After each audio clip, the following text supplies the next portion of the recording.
நிச்சயமா. அதிவீர ராமபாண்டியன் சார் வணக்கம். அதிவீர ராமபாண்டியன் சார், நாங்கள் வந்து பொதுவாக இங்கே நடந்துருச்சு அங்கே நடந்துருச்சுன்ட்டு ஒரு புள்ளியிலிருந்து நகர்ந்து போக விரும்பலை. அதனால தான் ஒன்றை இன்னைக்கு ரொம்ப ஸ்ட்ராங் எவிடன்ஸாக நாங்கள் எடுத்தோம். இந்த கிருஷ்ணகிரி கேஸை பொறுத்தவரை சார், 11ஆம் தேதி குழந்தை இறந்துருது, 12ஆம் தேதி எஃப்ஐஆர் போட்டுறாங்க, 12ஆம் தேதி ரிப்போர்ட்டு வந்துடுது. 12ஆம் தேதி இந்த ரிப்போர்ட்டு, இந்த எக்ஸாமினேஷன் போஸ்ட்மார்ட்டம் ரிப்போர்ட்டு 2.5 வயது குழந்தை, 2 வயது 4 மாத குழந்தை அப்படின்னா அடிப்படையில் நீங்கள் ஒரு கிரிமினல் லாயருங்கிறதுனால நான் கேட்கிறேன், இந்த ரிப்போர்ட் போலீஸ்கிட்ட கொடுப்பாங்களான்னு முதல்ல, இல்லை லேட்டாக தான் கொடுப்பாங்களா? இல்லை, போஸ்ட்மார்ட்டம் முடிஞ்சு ஒரு நாளில் வந்துடும். ஒரு நாளில் வந்து ஒரு நாளுக்கு வந்துடும், போலீஸ்கிட்ட கிடைச்சிடும். ஓகே சார், இந்த ரிப்போர்ட் ஒருவேளை 12/12 இந்த ரிப்போர்ட் டைப் செய்யப்பட்டிருக்குது சார். ஒருவேளை இந்த ரிப்போர்ட் வந்து ஒரு வாரம் கழிச்சு கிடைச்சிருக்குது அப்படின்ட்டு ஒரு உதாரணத்துக்கு வச்சுக்கிட்டாலும் கூட 25/2/2026 அன்னைக்கு தான் அந்த சம்பந்தப்பட்ட நபர் கைது செய்யப்பட்டிருக்காரு சார். என்ன சார் இது ரொம்ப லேட் ஆஃப் ஆக்ஷனா சார்? இது ஆமாம், மிக கால தாமதம் கூட ஒரு கொடூரமான ஒரு மனநிலையோடு செய்யப்பட்ட நிலைன்னு சொல்கிறோம். ஏன்னா அந்த தாய்க்கு வந்து குழந்தைக்கு என்ன நேர்ந்ததுன்னு கூட நினைச்சு பார்க்க முடியாத ஒரு தவிப்போடு அவங்கள எப்படியாவது இந்த குழந்தைய அடக்கம் பண்ணி முதல்ல முடிச்சிருங்கிற அனுப்புகிற அந்த செய்தி இருக்குது பார்த்தீங்களா? அதுதான் இவர்கள் வந்து எல்லோருக்கும் காவல் நிலையத்தின் மீது நம்பிக்கை வந்து விட்டது, அதனால் கம்ப்ளைண்ட் கொடுத்த வழக்குகள் எல்லாம் அதிகம் பதியப்படுகிறதுன்னு சொல்கிறது அப்பட்டமான பொய்ங்கிறதுக்கு இந்த ஒரு இன்சிடெண்ட்டே ஒரு மிகப்பெரிய உதாரணம் சார். அரசியல் அழுத்தம் இல்லைங்கிறீங்க, எந்த அழுத்தமும் இல்லைங்கிறீங்க, ஆனாலும் இப்படி ஒரு நிலைக்கு ஒரு காவல்துறை காவல் நிலையம் செயல்படுகிறது அப்படின்னா நீங்கள் சுருக்கி கொண்டு போய் அந்த காவல் அதிகாரியை மட்டும் அக்யூஸ் பண்ணிடுறீங்க. அதே மாதிரி இன்றைக்கி மட்டும் உள்துறை செயலாளர் வர்றார் இது குறித்து பேசுகிறது. இப்போ இதே வேறு எதாவது நடந்துருந்துச்சுன்னா கல்வியில் சிறந்த தமிழ்நாடு முதலமைச்சர் அங்கே உட்காந்துருப்பார். இது யாருடைய கட்டுப்பாட்டில் இருக்கிற துறை சார்? காவல்துறை யாருடைய கட்டுப்பாட்டில் இருக்கு? இது மட்டும் இல்லை சார், இன்றைக்கு இந்த செய்தியோடு சேர்த்து 48 மணி நேரத்தில் 12 இதே போன்ற விஷயங்கள், தூத்துக்குடி விளாத்திக்குளம் விஷயமாக இருக்கட்டும், சென்னையிலேயே 2 பள்ளி குழந்தைகள், ஒரு கல்லூரி மாணவி, அது ஃபேக் வந்துருச்சு சார். அதே போல 12 விஷயங்கள் இந்த மாதிரி வருது. நீங்க ரொம்ப திட்டணும்னு வந்தீங்க, நாங்க உங்களை டைவர்ட் பண்ணி விட்டோமான இந்த இஷ்யூவை பேசி. இல்லை, ஏன்னா அந்த தாயோடைய குரலை கேட்டதுக்கு அப்புறம் இதுல என்னன்னா சார், அந்த குழந்தை இறந்ததுக்கு அவங்க அம்மா கூட வரல அடக்கம் பண்ணும்போது. அந்த கேஸ் வேற, அம்மாவுக்கும் அப்பாவுக்கும் இருக்கிற சண்டை, அது ஜாதி பிரச்சனையும் கூட இருக்குது, அது நாங்க பேச வேண்டாம்னு விரும்பிட்டோம். இல்லை அதுதான் இல்லை, அது இருந்தாலும் இப்போ இதை நாம் வந்து ஒரு அரசியல் ரீதியாக முழுமையாக இதை பார்க்க வேண்டிய இடத்தில் நீங்கள் அந்த இன்சிடெண்ட்டை ஒரு பர்சனலாக மாற்றின மாதிரி ஒரு தாக்கம் இருக்குது. அந்த குழந்தைக்கு இவ்வளவு வலி நிறைய இவ்வளவு நடந்திருக்கே, இது ஒரு அட்மினிஸ்ட்ரேட்டிவ் ஒரு ஜஸ்டிஸில் இருக்கட்டும், சட்டம் ஒழுங்கு இருக்கட்டும், இது சரியில்லைங்கிறது ஒரு வழக்கறிஞரை நம்ம அதனுடைய நுணுக்கங்களை உள்ளே போய் பார்க்கும்போது எவ்வளோ ரணமாக இருக்குது அப்படிங்கிறது தெரியுது. இது வெறும் ஃபீல் அப்படிங்கிறது வேற. நம்ம வழக்கு இவ்வளோ நடத்துகிறோம், அந்த வழக்குகளில் ஒவ்வொரு காவல்துறையும் எப்படியெல்லாம் டைனமிக்காக செயல்படுவாங்க அப்படி இல்லையே. அப்போ எந்த இடத்துல நான் இதை பார்க்குறேன்னா சார், இது மட்டும் இல்லை சார், அண்ணாநகரில் குழந்தை இஷ்யூ நடந்த இது கம்ப்ளைண்ட் கொடுக்க போனால் முதல்ல அவங்கள ஆசுவாசப்படுத்தி காவல்துறை உங்களை அருகில் இருக்குன்னு தான் சொல்லணும்.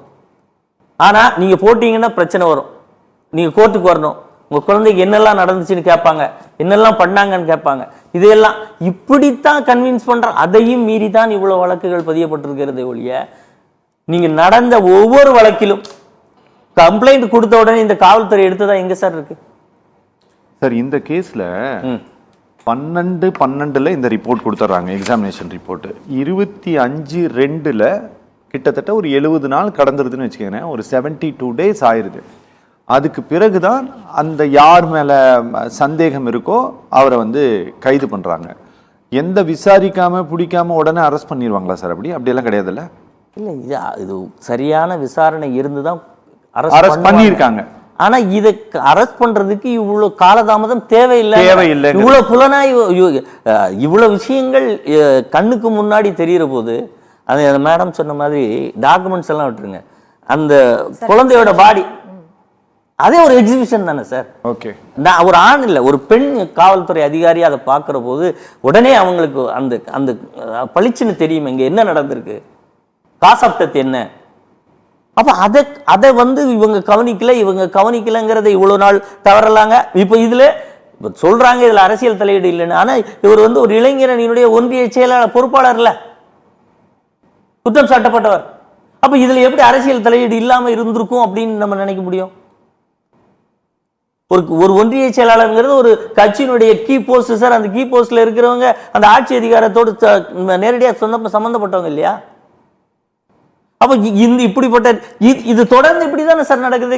நந்தனத்துல ஒரு பெண்ணை கொண்டு வந்து இவ்வளவு இது பண்ணாங்க, அதுல என்ன நடவடிக்கை உடனடியாக எடுக்கப்பட்டதா? அந்த பெண் எனக்கு இப்படி நடந்திருக்கிறது, என்னை ஒரு கணவனை இழந்த ஒரு பெண்ணை கொண்டு வந்து இந்த நந்தனம் கல்லூரியில சமையல் வேலைக்குன்னு கொண்டு வந்து இவ்வளவு சித்திரவதை பண்றாங்கன்னு வெளியே சொல்லி வர்றதுக்கு அது கேஸ் ஆறதுக்கு எவ்வளவு நாள் ஆச்சு?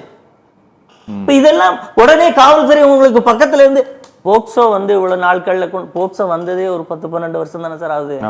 அது என்னமோ ஒரு பலகாலமா இருந்த மாதிரி இப்ப இந்த டெவலப்மெண்ட் இப்படி செய்யறதா தப்புன்னு சொல்ல வரேன். யாமா இப்படி நடந்தது, அதை நாங்க நடவடிக்கை எடுக்கணும்னு சொல்றதை விட்டுட்டு போக்சோ 10 வருடமா அப்படி இருந்துச்சு, நாங்க போக்சோவை டெவலப் பண்ணி கேஸை புக் பண்றோம்னு சொல்றதெல்லாம் குற்றம் நடக்க விடாமல் தடுத்தோம். அப்படிங்கிறதுக்கு என்ன நடவடிக்கை? அந்த சட்டம் கொண்டு வர்றதுக்கு அதிக வழக்கு பதிகிறதுக்கா? குற்றங்களுடைய எண்ணிக்கையை குறைக்கிறதுக்கு தான் கொண்டு வந்தது. ஆனால் நீங்க தொடர்ந்து குற்றம் அதிகரிச்சுக்கிட்டே இருக்குன்னா அதுக்கு காரணம் காவல்துறை.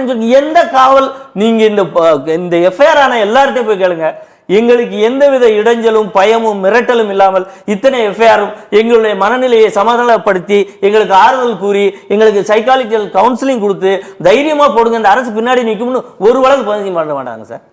ஒண்ணு போராடி இருக்கும், யாராவது போராடி இருப்பார்கள், ஏதாவது பிரச்சனை பண்ணியிருப்பாங்க, விடமாட்டோம்னு சொல்லியிருப்பாங்க, சாலை மறியல் பண்ணியிருக்காங்க. இப்படித்தான் ஒவ்வொரு வழக்குலையும் எஃப்ஐஆர் போடப்படுது. சரி, ஆனா சொல்லுகிற போது, அறிக்கை விடுகிற போது நாங்கள் அதிகமடியான வழக்குகளை பதிவதனால் இப்படி நிச்சயமாக இல்லை. இந்த போதைப் பொருட்களுடைய நடமாட்டம் மிகப்பெரிய அளவில் இருக்கு. இப்போ மதுராந்தகத்துக்கு பக்கத்துல 2 பேர் தண்ணி அடித்துக் கொண்டிருந்திருக்கிறார்கள். அந்த 3 பேர் போகக்கூடியதில் அந்த சிறுமியை துரத்தி சென்று பிடிச்சு பண்றாங்கன்னா அப்போ அதனுடைய ஆல்கஹால் இன்ஃப்ளூயன்ஸ் இல்லையா? அப்போ போதை, இந்த ஒரு போதையில எப்படின்னா ஒவ்வொரு இதற்குள்ளும் எவ்வளவு இன்ஃப்ளூயன்சஸ் இருக்கு. அப்போ அந்த போதையை தடுக்க தவறினால் என்ன ஆகும்? இங்கதானே வருவாங்க சார். எல்லா போதைகளும் சமூக விரோதிகளும் அவர்களுடைய பலத்தை காட்டக்கூடிய இடம் குழந்தைகள் மீது தானே சார் இருக்கு. அதற்கான ஒரு முன்னுதாரணமாக தான் இந்த வழக்குகள் பதியப்படுறது, தெரியப்படுறது, பாதிக்கப்படுவர்களுடைய எண்ணிக்கையின் அளவு 50 விழுக்காடு போன வருஷத்துல இருந்து இந்த விழுக்காடு அதிகமாகுதுன்னா அப்ப என்ன சார் அர்த்தம்? ஓகே ஓகே சார், இந்த பர்டிகுலர் இந்த கிருஷ்ணகிரி கேஸை பொறுத்தவரை நீங்க எல்லாரும் கூட ஏடிஎம்கே எல்லாம் கூட அவர் டிஎம்கே பர்சன்கிற அந்த ஆங்கிள் சார்ஜ் பண்ணிட்டு இருந்தீங்க. இப்பதான் உங்களுக்கு கூட தெரியும்னு நினைக்கிறேன், இது ஒரு 70 நாள் கழிச்சு பண்ணியிருக்காங்க சார். எந்த வகையிலாவது இவரை அந்த சம்பந்தப்பட்ட அக்யூஸ்டை கைது பண்ண தேதி 25/2/2026. சம்பந்தப்பட்ட இறந்த குழந்தையினுடைய தகப்பனாரிடமிருந்து மீண்டும் ஒரு மறு புகாரை பெற்ற தேதி 3/3/2026. அதுல தான் என் குழந்தை இந்த மாதிரி இறந்துருச்சுங்கிறத நான் டிவி பார்த்து தெரிஞ்சுக்கிட்டேன்ட்டு வாங்கியிருக்கிறாங்க. எந்த வகையிலாவது இந்த கேஸ் இது வீக்னஸ் பண்ணுமா சார்? இல்லை, இந்த வழக்கில் அது ஒரு கராபரேட்டிவ். அதை வாங்குகிற போது அதை தொடர்ந்து அதற்கான எவிடன்சஸ் கிடைக்குது, அதற்கான முகாந்திரம் இருக்கு. அப்படிங்கிறதுனால இது பாதிப்பதற்கான வாய்ப்புகள் கம்மி. இங்கே நடந்த விஷயங்களை முறையாக பதிவு செய்தாலே அந்த காவல்துறை அதிகாரி மீது எடுக்கப்பட்டிருக்கிற நடவடிக்கை இதையெல்லாம் அந்த இடத்த சரி பண்ணும். சரி, அந்த லேட்டை சரி பண்ணும். இதை விட முக்கியமான விஷயம், ஏன்னா நாம் இந்த ஒரு விஷயத்திற்குள்ளே நின்று விட்டு போனால் சமுதாயத்துக்கு ஒரு பெரிய தீங்கை செஞ்சிரும் அப்படிங்கிற இடத்துக்கு நம்ம நகர்ந்துட்டு இப்போ இவங்க பேசுனதெல்லாம் பார்த்தா எனக்கு ஒரு மிகப்பெரிய பயமும் ஒரு பேராபத்துக்கான ஒரு நாட்டில் நாம் இருக்கோம் அப்படிங்கிற நினைப்பு வருது. எப்படின்னா இந்த விஷயத்தெல்லாம் பார்த்த உடனே காவல்துறை அதிகாரி தவறு, அந்த அதிகாரி தவறு, அந்த அதிகாரி தவறு. இதற்கு 3-4 வகையான தூண்கள் இருக்குது இந்தியாவில். நான் எப்போவுமே இந்த விஷயங்களை நான் பெரிதாக பேச மாட்டேன், சட்டம் ஒழுங்கு குறித்து இணைச்சு பேச மாட்டேன், இப்படியெல்லாம் சொல்கிறத பார்த்தா அந்த குழந்தைக்கு இந்த மாதிரி ஒரு கருத்தாளர்கள் இருக்கிற இடத்தில் அப்படி தானே நடக்கும். எங்கே போச்சு அந்த போராட்ட குணம்? என்ன நடந்திருக்கு?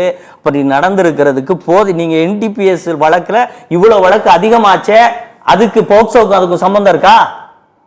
அப்போ வழக்கு எல்லா வழக்குமே அதிகரிச்சிருக்கு. கொலைகள் மட்டும் 8872 கொலைகள் நடந்திருக்கு. அதுல கிட்டத்தட்ட 2000 பெண்கள் கொலை செய்யப்பட்டிருக்காங்க. இது இல்ல, அதெல்லாம் வந்து அப்படி நம்ம பார்க்க கூடாது.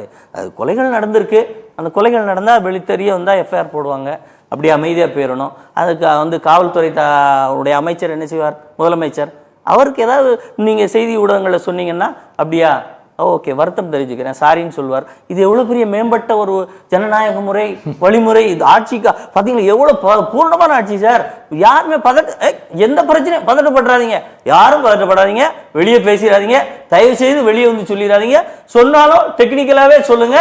உணர்வு ரீதியா ஆட்சியல் ரீதியா ஒரு முதலமைச்சர் காவல்துறை அமைச்சர் என்ன செய்திருக்க வேண்டும் அதை பத்திலாம் பேசிடாதீங்க.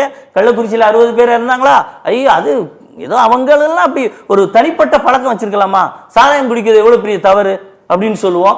இப்படியெல்லாம் ஒவ்வொருத்தருக்கும் குறுக்கு புத்தி இருக்காதா, இப்பதான் கண்டுபிடிக்கிறாங்க மனிதர்களுக்குள் இவ்வளவு பெரிய குறுக்கு புத்திகள் எல்லாம் இருக்கும். இதெல்லாம் இருந்துதான் தீங்கு நடக்கும். அப்படி நடக்கிற போது தெரிஞ்சுன்னா நம்ம போய் எஃப்ஐஆர் போட்டுருவோம்.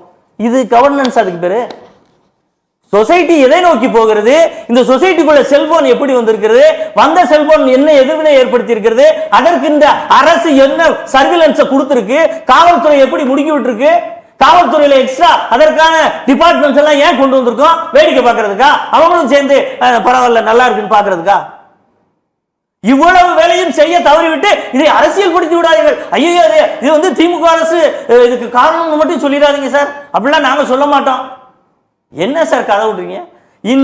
இது போன்ற குற்ற அதிகரிப்புகளுக்கு முழுக்க முழுக்க சட்டம் ஒழுங்கு சீர்குலைதான காரணம். ஒரு புள்ளியில் இது ஒரு கல்ச்சரா மாறி இருக்கு சார். அது புரியல உங்களுக்கு? நாங்க எடுத்தோம் இல்ல, நான் அதுதான் சொல்ல வரேன். இவங்க அதை ஒரு மென்மையான போக்கோட அணுகிறது. இது ஒரு துயர கல்ச்சரா மாறி இருக்கு சார் தமிழ்நாட்டுல. எந்த பெண்ணும் சார் பெண் குழந்தைகளை வெளியூருக்கு இப்ப படிக்க அனுப்பணுமா வேண்டாமாங்கிற அளவுக்கு ஒவ்வொரு பெற்றோரும் பயப்படக்கூடிய நிலைமை சார். வர்ற செய்திகள் சார் +2 நினைச்சு பாருங்க சார், +2 தேர்வு எழுதிட்டு போற பெண்ணுக்கு இப்படி நடக்கும் என்று யாராவது எதிர்பார்ப்பாங்களா சார்? அப்படி ஒரு நிலை தமிழ்நாட்டில். தமிழ்நாடு வெல்ஃபேர் ஸ்டேட் தண்டனை கிடைக்குது சார். தமிழ்நாடு வெல்ஃபேர் ஸ்டேட் தான், இருக்கிற மக்கள் நல்லவங்க தான். ஒரு குற்றம் தண்டனை கிடைக்க வேண்டும் என்பதற்காக பாதிக்கப்பட்டவர்களுக்கு சாட்சியம் சொல்கிறார்கள். அப்படிப்பட்ட ஒரு நல்ல இடத்தில் முறையான கவர்னன்ஸ் கொடுத்தாலே இது நடக்காது இல்ல சார். Okay okay. ஒரு வழக்கறிஞர ஒரு வழக்குல ஒருத்தரை பார்த்ததை பார்த்தபடி சொல்ல வைக்கிறது எவ்வளவு கஷ்டம் தெரியுமா சார்? கிரிமினல் வழக்குல வந்து பார்க்கலன்றுவான், கவனிக்கலன்றுவான். ஆனா இவ்வளவு தண்டனை கிடைக்குதுன்னா என்ன அர்த்தம்? மக்கள் சப்போர்ட் பண்றாங்க. எவ்வளவு எதிர்ப்பு வந்தாலும் மிரட்டல் வந்தாலும் மக்கள் தயாரா இருக்காங்க. கேஸ் பதிவதற்கும் உரியவனை அரெஸ்ட் பண்ணுவதற்கும் இந்த காவல்துறை இந்த அரசு தயாரா இல்லைங்கிறது இதுல எக்ஸிபிட் ஆயிருக்கு சார். நான் கேட்கிறேன், நாங்க 7.5% கொடுத்தோம். இதே மாதிரி சினிமாக்காரர்களை கூட்டு வந்து சார் வரலாற்று புரட்சின்னு நான் நினைக்கிறேன். அப்படிப்பட்ட ஒரு திட்டத்தையே இவ்வளவு எக்ஸிபிட் இத்தனை சினிமாக்காரர்களை வச்சு பண்ணல சார். ஆனா நீங்க பண்றீங்க. அப்ப இந்த இடத்துல இருந்து மக்களுக்கு, குழந்தைகளுக்கு, பெண்களுக்கு ஆதரவு கொடுப்பதற்கு ஏன் ஸ்டாலின் பேசக்கூடாது? இது எல்லாம் இப்படித்தான் இருக்குங்க, கண்ட்ரோல்ல இருக்கு. நான் பேசிக்கிறேன். அதுக்கு மட்டும் தான் மாரல் சப்போர்ட் கொடுப்பீங்களா? இது உயிர் போவது இல்லையா? வாழ்கிற போதே செப்பதற்கு நிகரான ஒரு தொண்டனை இல்லையா? இதற்கு வந்து சொல்ல வேண்டாமா? நீங்க எதுக்கு முதலமைச்சர் வரீங்க? பாராட்டு விழாவுக்கு மட்டுமா? இது என்ன சார்? இன்றைக்கு அவர்கள் பேட்டி கொடுத்த விதம், அதே போல கள்ளச்சாராய இறப்புக்கு பேட்டி கொடுத்த விதம், இதையெல்லாம் பாருங்க. தீங்கு நடந்தால் அதிகாரி, ஏதாவது நல்லது நடந்தால் முதலமைச்சர். இந்த பேட்டர்ன் வச்சிருந்தா எப்படி சார் அரசியல் இல்லை என்று எப்படி மறுத்து போக முடியும்? இது போன்ற நிலை இருந்தால், சட்டம் ஒழுங்கு இப்படி இருந்தால், இந்த கொடியவர்களுக்கு, சமூக விரோதிகளுக்கு காவல்துறை மீது பயம் இல்லாமல் போய்விட்டது. அந்த பயத்தை அல்லது நீதி சட்டம் தெளிவாக இருக்கும் என்பதை முதலமைச்சர், இந்த துறையின் அமைச்சர் தான் அதை தெரிந்திருக்க வேண்டும். அதை செய்யாததனால் இவ்வளவு பின்விளைவு தான்.